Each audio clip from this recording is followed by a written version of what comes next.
Hello, darling. How are you? I hope you are doing well. In this podcast, I am going to discuss about the proposed new CA syllabus, and I'm going to make biggest revelations on this new course, and most importantly, that is pending in front of ICI, MCA, Law Ministry, etc. And at the end, you will get how this CA new course that is proposed is going to be industry friendly, dynamic, modern, skill based, and caters to all the requirements of new education policy 2020। सो दोस्तों, एक एक करके बात करेंगे इन सब चीज़ों के बारे में। और जो बात मैं आज आपसे करने वाला हूँ, आई एम श्योर कि कोई भी आपसे इतनी क्लैरिटी के साथ और इतने डेयरिंग तरीके से आपसे डिस्कस नहीं करेगा ये जो कुछ भी इंडस्ट्री में होने वाला है, because everybody is talking to you as per their convenience. So इस पॉडकास्ट को लास्ट तक सुनेंगे, कमेंट भी करेंगे। मैं लाइक सब्सक्राइब का भी एक्सपेक्ट करता हूँ आपसे। घंटा ज़रूर दबाएंगे आप हमारे चैनल पे, और मोस्ट इम्पॉर्टेंटली इंगेज करेंगे, डिस्कस करेंगे। मैं आपसे कमेंट भी इनिशिएट करूँगा। क्या आपको भी ऐसा लगता है कि जो कुछ भी मैं इस पॉडकास्ट में कह रहा हूँ वो आप भी अग्री करते हो या डिसएग्री करते हो? आराम से कमेंट करके आप बताना। So friends, the most important thing is कि जो ICI का जो हमारा प्रपोज न्यू CA कोर्स है वो 3 पिलर पे बेस्ड है। मैं पहले पिलर की बात पहले करूँगा। अगर आप ठीक से देखो कि case based practical application based study institute कैसे इंट्रोड्यूस कर रहा है आपकी लाइफ में, तो मैं आपको ब्रीफली बताऊं, चाहे इंटर का लेवल हो या फाइनल का लेवल हो, आपको सब जगह केस स्टडी पूछे जाएंगे। And mark my words, May 23 के एग्जाम्स ने कुछ हद तक आपको ट्रेलर दिखाया है, but that is not the end of the story, that is just the beginning of the story. अभी इंस्टीट्यूट जो प्रपोजल है जो लेके आने वाली है, जो आपके सामने, हो सकता है इंटरमीडिएट लेवल को पहले तो जितने भी थियोरेटिकल पेपर है और प्रैक्टिकल पेपर है सब में case based application based questions की भरमार आपको देखने को मिलेगी, और श्योर आपको देखने को मिलेगी, क्योंकि इंस्टीट्यूट के जो कंटेंट डेवलपमेंट टीम है, as you know I am an external subject expert to the BOS of ICI। So जो मेरी जानकारी है उसमें इस टाइप की चीज़ें खूब डेवलप की जा रही हैं। खास करके जब मैं बात करूँगा थियोरेटिकल पेपर्स की, चाहे स्ट्रेटेजिक मैनेजमेंट हो, चाहे ऑडिटिंग हो, चाहे लॉ हो, हर जगह इंस्टीट्यूट केस बुकलेट्स तैयार करवा रहा है, और ये सब चीज़ें आपको आपकी टेस्टिंग के लिए ही तैयार की जा रही हैं। दूसरी सबसे इंपॉर्टेंट चीज़ होगी कि जो प्रैक्टिकल सम्स भी होंगे उसमें काफ़ी नए क्वेश्चन आपको देखने को मिलेंगे एप्लीकेशन बेस्ड। इसका मतलब ये है कि आपको कॉन्सेप्चुअली और एक इंडस्ट्री एक्सपर्ट से पढ़ना अब बहुत ज़रूरी होगा। जस्ट बुक पढ़ा के बात नहीं बनेगी, आपको interpretation, analysis, application, industry usage समझना होगा। एंड मार्क माई वर्ड्स, जब आप ये करने की कोशिश करते हो तो एक्चुअली आपका सिलेबस ईजी भी हो जाता है, कोर्स भी ईजी हो जाता है, और पता है इंडस्ट्री के एप्लीकेशन इंटरेस्टिंग होते हैं और सीखना भी आसान होता है। इंस्टीट्यूट इसको अप्लाई करने के लिए और क्या कर रहा है, तो फाइनल लेवल पे आपको हर एक पेपर के अंदर अभी प्रपोजल है 25 से 50 number, yes you are listening to me right, you heard it right, 25 to 50 marks के केस स्टडी आने वाले अलग अलग पेपर के अंदर से। आप DT का पेपर देते हो, आपको एक केस स्टडी 25 मार्क्स का मिलेगा, और उसके बेसिस पे आपको आंसर्स लिखने हैं। और खास करके जो एप्लीकेशन बेस्ड जो आपके MCQ होंगे वो टोटली केस बेस्ड होने वाले, नेगेटिव मार्किंग के साथ। तो इंस्टीट्यूट ने जब ये कहा कि मेरा पहला पिलर है case based application based practical study, उसके हिसाब से उसने अपने कंटेंट, अपना मटेरियल, अपना एग्ज़ाम, अपना टेस्टिंग पैटर्न भी उसी के हिसाब से रिवाइज किया है।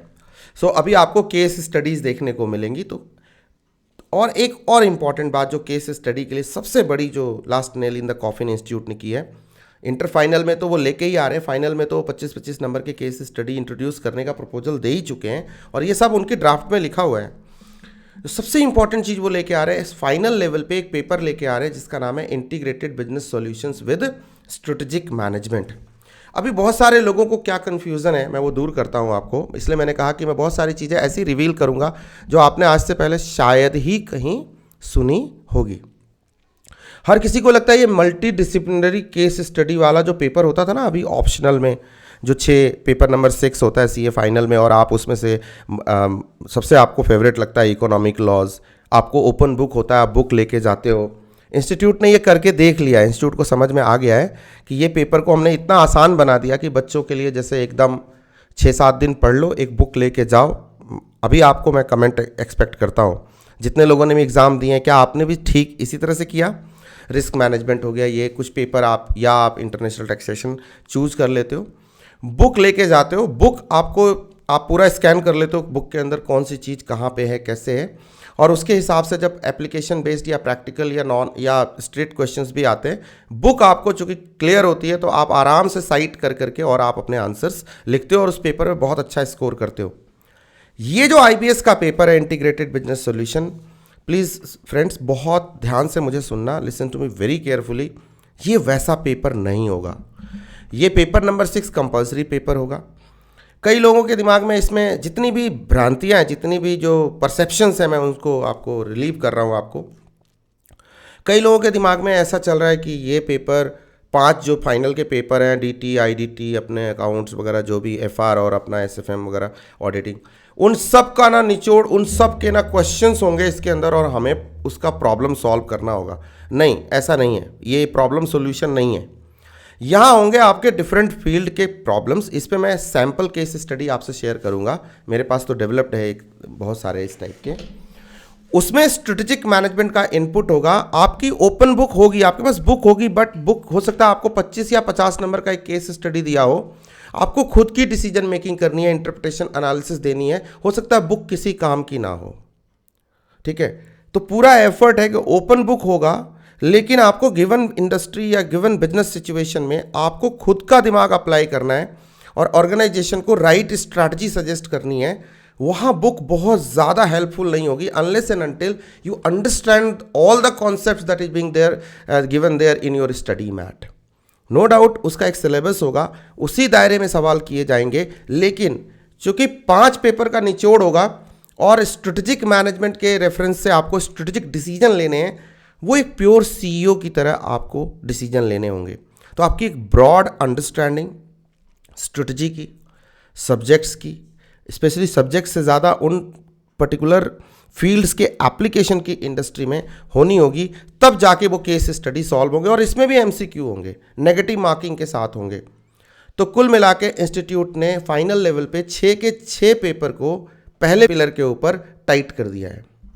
अब मैं बात कर लेता हूँ दूसरे पिलर के बारे में, और ये स्ट्रेटेजिक चेंज है। कहते हैं ना कि कंप्लायंस, आइडेंटिफिकेशन, इंटरनलाइजेशन हम करते हैं, चेंज मैनेजमेंट का एक तरीका है। तो ये यहाँ पे हो रही है क्योंकि ये इंडस्ट्री की डिमांड है। ऑब्वियसली अगर इस टाइप का कोर्स ICI लेके नहीं आएगा तो वो न्यू एजुकेशन पॉलिसी के हिसाब से आउटडेटेड हो जाएगा।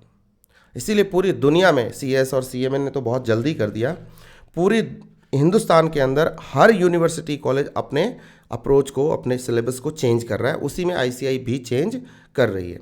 जब तक और इसका जो डिले हो रहा है, आप जो देख रहे हो इसका डिले हो रहा है कि ये कोर्स अभी नहीं आ पा रहा है, इसका सबसे बड़ा रीज़न है कि ICI उन रिक्वायरमेंट्स को अभी तक पूरी तरह से मीट नहीं कर पाया है जो मिनिस्ट्री चाहती है, जो न्यू एजुकेशन पॉलिसी के हिसाब से अमेंडमेंट्स चाहती है।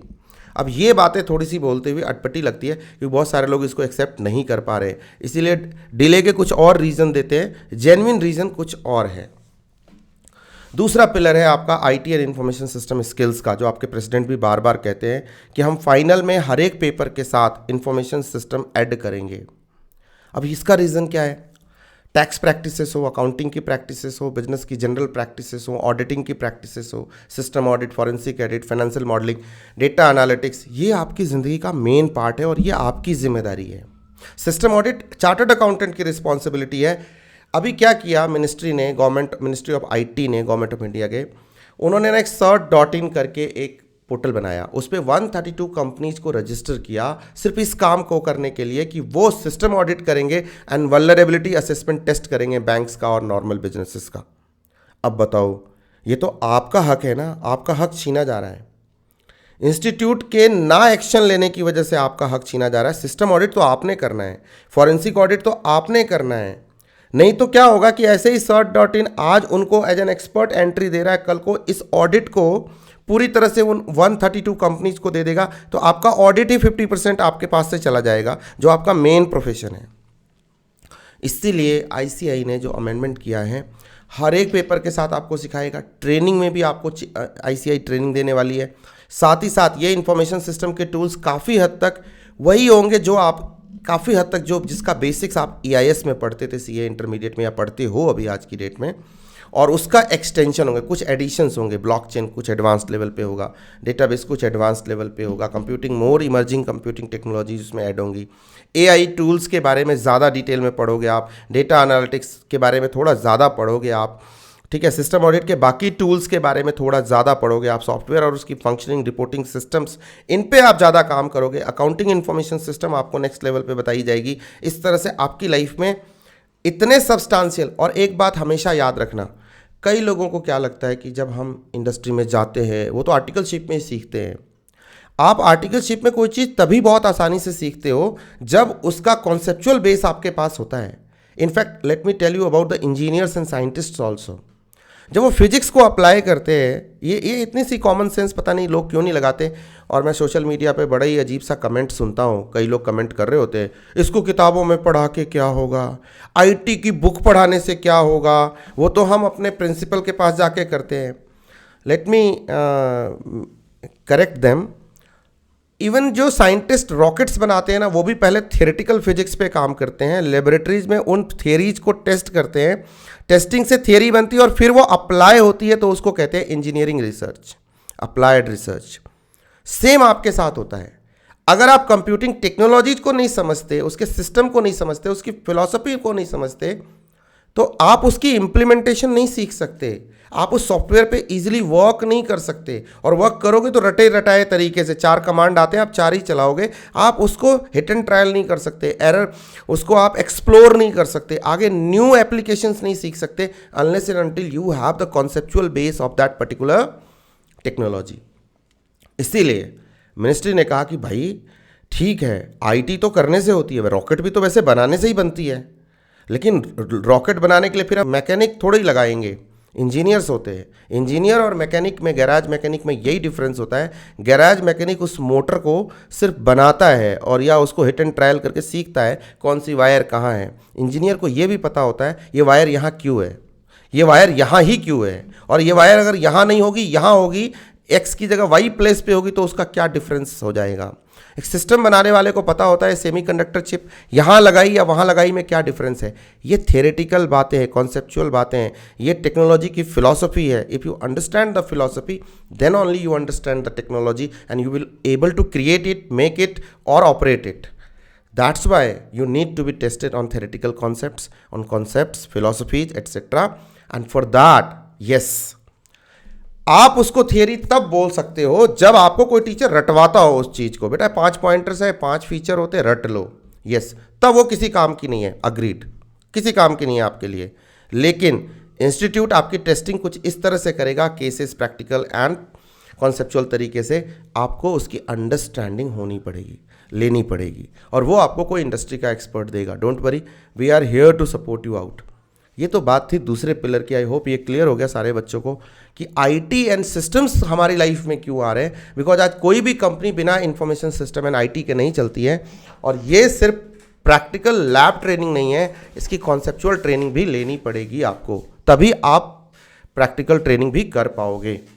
तो ये हो गए दूसरे पिलर की बात। अब हम आते हैं तीसरे पिलर पे, एथिक्स एंड सस्टेनेबिलिटी। पूरी दुनिया में बिजनेसेस इसी के लिए मरते हैं कि कैसे हम स्ट्रेटेजिकली अपने बिजनेस को लॉन्ग टर्म तक हम उसको वाइबल रखें, लॉन्ग टर्म लॉन्गिविटी दें। और इसके लिए इंस्टीट्यूट ने ये प्रोविज़न किया, हर पेपर में एथिक्स एंड सस्टेनेबिलिटी का पार्ट आने वाला है। पेपर मतलब हमें अब सीए इंटर एंड फाइनल की स्टडी को सब्जेक्ट से ज़्यादा एक एप्लीकेशन का एक डिपार्टमेंट समझना है। मतलब मैं बहुत क्लियरली आपको बोल रहा हूँ, जो बी स्कूल्स में, जैसे मैं आईएम्स से आता हूँ, आईएम्स में जब हम स्ट्रेटेजिक मार्केटिंग पढ़ते थे तो हम कभी ऐसे नहीं पढ़ते थे कि हम एक बुक पढ़ रहे हैं, हम एक सब्जेक्ट पढ़ रहे हैं, बिल्कुल नहीं, हम एक डिसिप्लिन पढ़ रहे हैं। अभी ये आपको समझना पड़ेगा। तब जब आप इंडस्ट्री में जाओगे और इसको मल्टी डिसिप्लिनरी एप्लीकेशन करोगे, तब आपको समझ में आएगी कि सब्जेक्ट और डिसिप्लिन में क्या डिफरेंस होता है। मतलब एक विधा है, एक आर्ट है, एक साइंस है, वो हम समझने की कोशिश कर रहे हैं। जब वो सब्जेक्ट पढ़ रहे हैं तो एक डिफरेंट बिजनेस के फंक्शन एंड प्रोसेस को समझने की कोशिश कर रहे हैं। जैसे आप एफआर पढ़ रहे हो तो उसके अकाउंटिंग, फाइनेंशियल रिपोर्टिंग स्टैंडर्ड्स को समझने की कोशिश कर रहे हो। तो उसको बुकिश तरीके से नहीं, उसको आप कैसे वर्क में एग्जीक्यूट करोगे। पूरी दुनिया की जो स्टडी है आज की डेट में, पूरी दुनिया की मैं बात कर रहा हूँ, across the globe, because I have been doing so many international courses in past, और अभी भी मैं एक क्वालिफिकेशन ले रहा हूँ। Let me tell you very clearly, and जो मेरी अंडरस्टैंडिंग है, जितना थोड़ा बहुत ज्ञान मेरे पास है, हर जगह पूरी स्टडी को स्किल बेस्ड बनाया जा रहा है। से मैं कंप्यूटिंग पढ़ता हूँ तो मैं स्किल बेस्ड पढ़ता हूँ, मैं अंडरस्टैंडिंग भी लेता हूँ और उसको अप्लाई भी करना जानता हूँ। मैं कॉस्टिंग पढ़ता हूँ तो मुझे कॉस्ट को अप्लाई करना आना चाहिए, सिर्फ किताबों में फॉर्मेट में क्वेश्चन बनाना नहीं आना चाहिए। और आपने देखा होगा May 23 के क्वेश्चन काफ़ी हद तक ये इंडिकेट कर गए। और न्यू एजुकेशन पॉलिसी का तो मुद्दा ही यही है, उसका तो एजेंडा, उसका तो टारगेट ही यही है कि मैं हर सब्जेक्ट को डिसिप्लिन में कन्वर्ट करूं और फिर उसी बच्चे को एडवांस लेवल पे लाके मल्टी डिसिप्लिनरी अंडरस्टैंडिंग दूं, सो दैट कि वो बिजनेस को हॉलिस्टिकली देखे, पूरे पिक्चर में देखे और बड़े बड़े स्ट्रेटेजिक डिसीजन ले सके। मतलब system, ethics, sustainability, strategic management, ये ओरिजिनल बिजनेस है। ये आपकी लाइफ में बहुत बड़ा रोल प्ले करने वाली है, रादर देन एनीथिंग एल्स।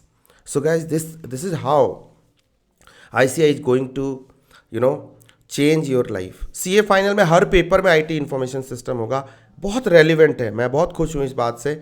और उसके लिए मैं आपको एक प्रॉपर मॉड्यूल बना के ट्रेनिंग का सिस्टम भी डेवलप कर दूंगा जब वो आएगा। और IBS का पेपर, ये जो पेपर है जो CA फाइनल में आपके लिए आ रहा है, ये तो आपके लिए इंडस्ट्री के दरवाजे खोलेगा। IIMS में ऐसा पेपर ऑलरेडी होता है, मैं पढ़ के आया हूँ ऐसा। मैं इस पे प्रैक्टिकल क्वेश्चंस भी आपके लिए लेके आऊँगा once the institute announces it. ठीक है। और यहाँ ओपन बुक का मतलब, बुक अपने को तभी सपोर्ट करेगी जब हमें बुक पूरी समझ आती हो। और ये paper no doubt pure industry expertise वाला पेपर होगा।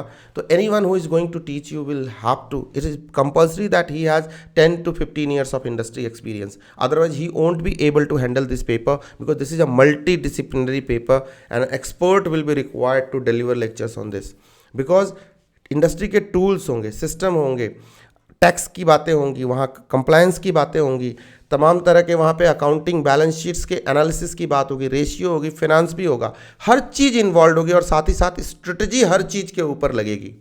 तो आपको स्ट्रेटेजिक मैनेजमेंट का भी नेक्स्ट लेवल समझना होगा, जैसा कि IIMS में ऑलरेडी लगभग 2-3 पेपर पढ़ाए जाते हैं। ACCA में भी ऐसा एक पेपर पढ़ाया जाता है, सीमा लंदन में भी पढ़ाया जाता है। और वहाँ तो 50-50 नंबर के केस स्टडी आते हैं। मतलब अंडरस्टैंड, ऐसे सोचो कि 100 नंबर में एक केस स्टडी होगा जो अलोन 50 मार्क्स का होगा, 30 मार्क्स के MCQ होंगे एंड 20 मार्क्स के जेनरिक क्वेश्चंस होंगे। और ओपन बुक होगा, बुक आपको खोलने का मौका ही नहीं मिलेगा, क्वेश्चन ही हो सकता है 12 पेज का हो समझने और करने में। सो माई आइडिया इज़ कि ये पेपर आपकी लाइफ में बहुत चेंजेज लेके आएगा। बाकी ICI को इस पर काफ़ी कुछ अभी बताना बाकी है। सो मेरा मैसेज है सारे बच्चों के लिए एट द एंड, और आप भी कमेंट करके बताना, accept the change and this change is always for good reasons. और मैं पहले ये बता के आपको इसलिए चल रहा हूँ कि बाद में मत कहना कि किसी ने हमें बताया नहीं था। ठीक है। जब ये पेपर आएंगे सारे, और जब ये मॉडल, इनिशियली हर कोई आपको ना यही बोलेगा कुछ नहीं है, कुछ नहीं है, कुछ नहीं है, क्योंकि वो कहने की आदत होती है ना, कुछ भी नहीं है। आपने देखा जब न्यू कोर्स 18 में आया तो ऐसे ही बोला गया, लेकिन कितनी आपके क्वेश्चन पैटर्न में सी चेंज देखा आपने। 18 से पहले जो क्वेश्चन आते थे और 18 के बाद जो क्वेश्चन आए, अगर दोनों को कंपेयर करोगे तो ICI set a new normal, specially in May 23 पूरी तरह से प्रैक्टिकल कर दिया। और ये बात मैं 18 से बोल रहा हूँ, बच्चों ने काफ़ी ज़्यादा संख्या में May 23 में आकर रियलाइज़ किया, yes sir you are right. तो अब जो न्यू कोर्स आ रहा है, देखो हर न्यू कोर्स लाने का मकसद क्या होता है, वैल्यू एडिशन। अगर इंस्टीट्यूट वैल्यू एडिशन नहीं कर रहा है, कुछ नया नहीं कर रहा है, कुछ नेक्स्ट लेवल नहीं कर रहा है, तो न्यू कोर्स का क्या मतलब है? फिर तो वही पुराना घिसा पिटा सब माल है, उसी को करो। ऐसा नहीं होगा। इंस्टीट्यूट को भी इंटरनेशनली, दुनिया की सबसे बड़ी फाइनेंस की ऑर्गेनाइजेशंस में से एक है, टेस्टिंग बॉडी में से एक है, उसको अपने रेपुटेशन की तो भाई ब्रांड की तो इज्जत करनी है, और करनी है तो वो टेस्टिंग का लेवल भी नेक्स्ट लेवल पे ले जाएगा। That's why I am telling you in advance, inter हो या फाइनल हो, हर पेपर को नॉलेज बेस के हिसाब से आपको स्टडी करनी है, एक्सपर्ट से स्टडी करनी है, केस बेस्ड प्रैक्टिकल स्टडी करनी है, इंडस्ट्री प्रोफेशनल से पढ़ना है, और अपने आप को उस नेचर, उस न्यू सिलेबस के, न्यू एग्जामिनेशन पैटर्न के डिमांड के हिसाब से रेडी करना है। स्ट्रेटजी को बहुत प्रायोरिटी देनी है, क्योंकि पूरी दुनिया दे रही है। हम में से, हमें देने या ना देने से दुनिया नहीं बदलती। Are you getting my point? So I hope it is good that we are discussing it in advance and you will be ready for that. So all the best from my side. There is nothing so special. Yes, एक नया paper आपकी life में आएगा IBS, और एक नया pattern आपकी life में आएगा हर पेपर के साथ, इंफॉर्मेशन सिस्टम एंड IT जो CA फाइनल लेवल पे। That I am going to support you, teach you, help you out. The reason is कि FR वाले सर कह देंगे कि वो कर लेना, या वो उसमें कुछ खास नहीं है, रट लेते हैं। बट इंस्टीट्यूट ऐसा नहीं सोच रहा, वो उससे अच्छे क्वेश्चन पूछेगा। और वैसे भी सोचो, अगर मान लो 55 पेपर्स में 15 मार्क्स ईच अगर इंफॉर्मेशन सिस्टम का पार्ट है, और 75 मार्क्स आप जैसे तैसे करते हो, तो 600 में 75 मार्क्स को आप जैसे तैसे कर रहे हो, तो आप कुछ ना कुछ तो अपना स्टेक पे लगा रहे हो। IBS का पेपर ओपन बुक के चक्कर में जैसे तैसे कर रहे हो, और वहाँ जाके क्वेश्चन ठीक से नहीं लग रहे। हो सकता है आपने 40 स्कोर कर दिया, आपका काम हो गया, बट क्या अच्छा होता कि आप 80 स्कोर कर सकते थे थोड़े एफर्ट मार के। For that I am going to prepare modules for you, and बहुत टाइम से मैं बिल्कुल आपके ब्रेन को बिल्कुल क्लियर करना चाहता हूँ। Don't take it for granted and in light manner, just give it full डैम, मतलब 100% आपको हर पेपर को देना है। 8 से 6 पेपर हो रहे हैं, तो ये याद रखना कि 8 पेपर का बोझ 6 पेपर पे आएगा। इंस्टीट्यूट कंटेंट नहीं कम करने वाला, पेपर भले ही कम कर रहा है, सॉरी टू से। और इंटर के बच्चे भी तैयार हो जाए, इंस्टीट्यूट पेपर कम कर रहा है, कंटेंट नहीं घटाएगा। कंटेंट तो वो 800 मार्क्स का होगा, जो 600 मार्क्स में वो आपके सामने रखने वाला है, विथ मोर डायनामिज्म। तो अभी क्योंकि दुनिया का इतिहास कहता है ये, we have to be ready. Prior basis पे हमें उसकी प्रिपरेशन करके चलनी है, बाद में हमारे साथ धोखा ना हो। I wish you all the best, see you in the next podcast, and thanks for listening. I wish कि आप मेरे कहीं भी कोई बात अगर आपको अनक्लियर रही हो, you will post a comment, I will reply to that. All the best.